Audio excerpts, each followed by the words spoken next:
So you're searching for clay. Small creeks and streams like this one are probably what you're going to want to look for. Avoid private property because that could lead to bad news.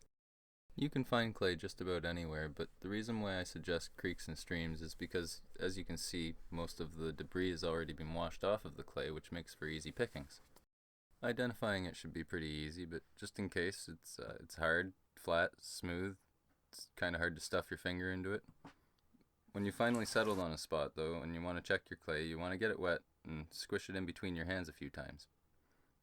If it starts feeling like it's Play-Doh between your fingers, you've got the right stuff more than likely. It feels kind of gross. It's like squishing a dog poop.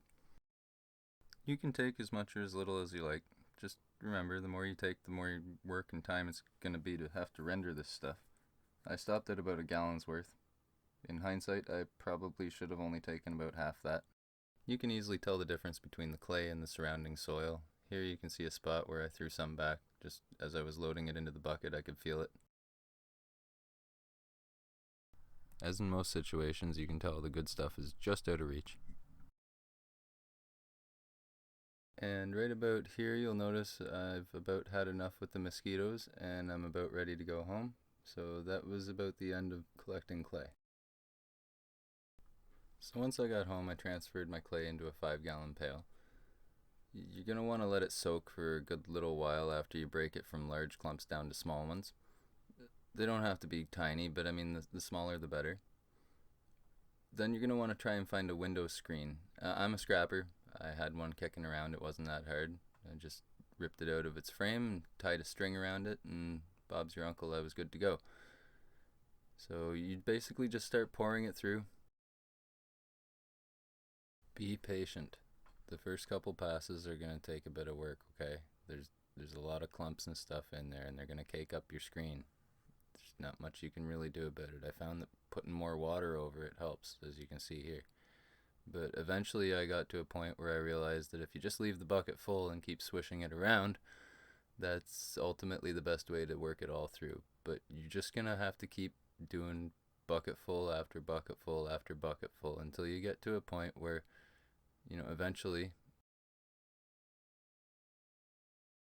Oh, sorry, there, that's where my string decided to pop off. It wasn't really doing anything anyway, so I didn't miss it. I just carried on.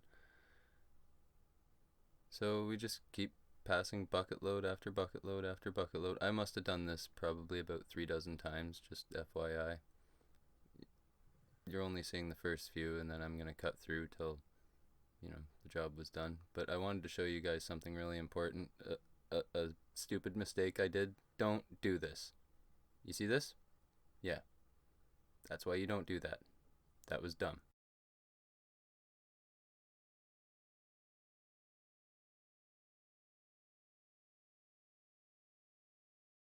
So, through the magic of video editing, here we are at the last pass. I was content with this. This might not have been clean enough, but I was done with it. I didn't want to do this anymore. Okay, I have let the water and clay sit for some time. I had been sifting for what felt like 3.5 forevers. I was done.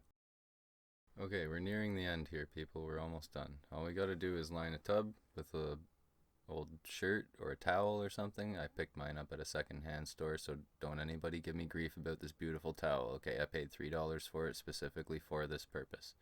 You pour it in on top of the towel, and it's going to help wick out any of the moisture. You'd be surprised how much moisture that towel can wick out.